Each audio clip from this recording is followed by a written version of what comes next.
This is Italian for good evening. My name is Neil Eller and I will do my speech with a personal object. My personal object is my Navy uniform blouse.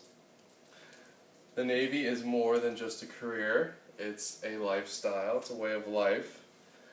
I started my Navy career in September of 2009 when I reported to boot camp in Great Lakes, Illinois. Boot camp was very challenging to me, mostly because of my age. I was 28 when I reported and I was trying to keep up with 18, 19-year-old kids right out of high school, which was much more challenging than I anticipated.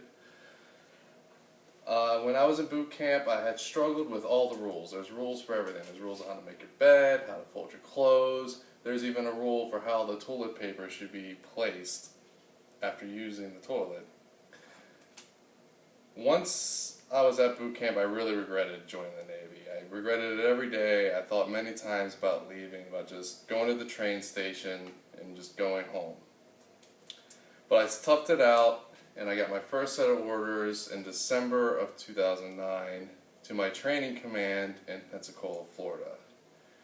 In training, I learned how to install and repair Navy communication equipment.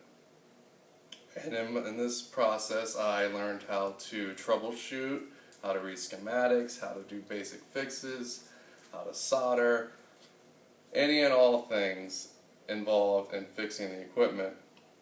Once I finished my training, it was in July of 2010, I got my set of orders, my first set of real orders to the real Navy, which was in San Diego, California.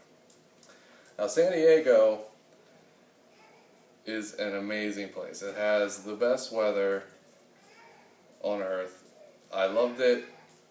My job there was to do installs and removals of Navy communication ships on ships either leaving for deployment or returning from deployment. While I was in San Diego, I also had the opportunity to reconnect with an old college friend of mine who is now my wife. While I was stationed in San Diego, I also went on a deployment, but it wasn't on a Navy ship.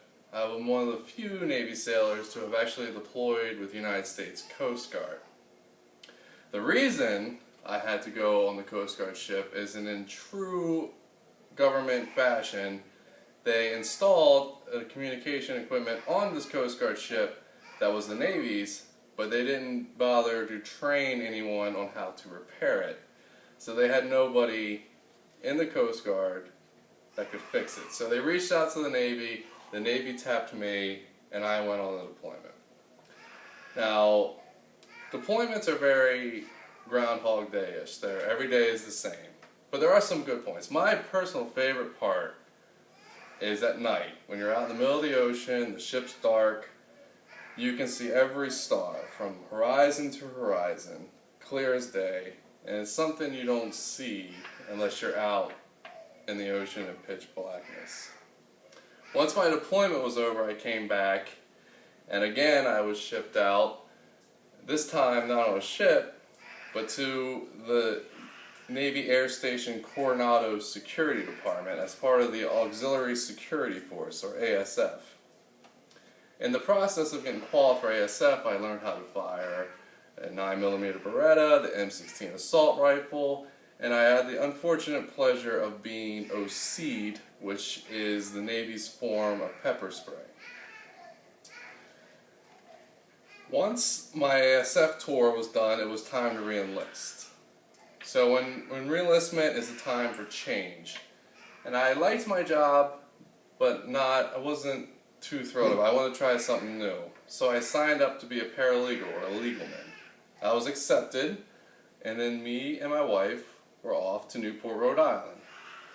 While in Newport, I went from June until December. I was in a paralegal aid school, training school.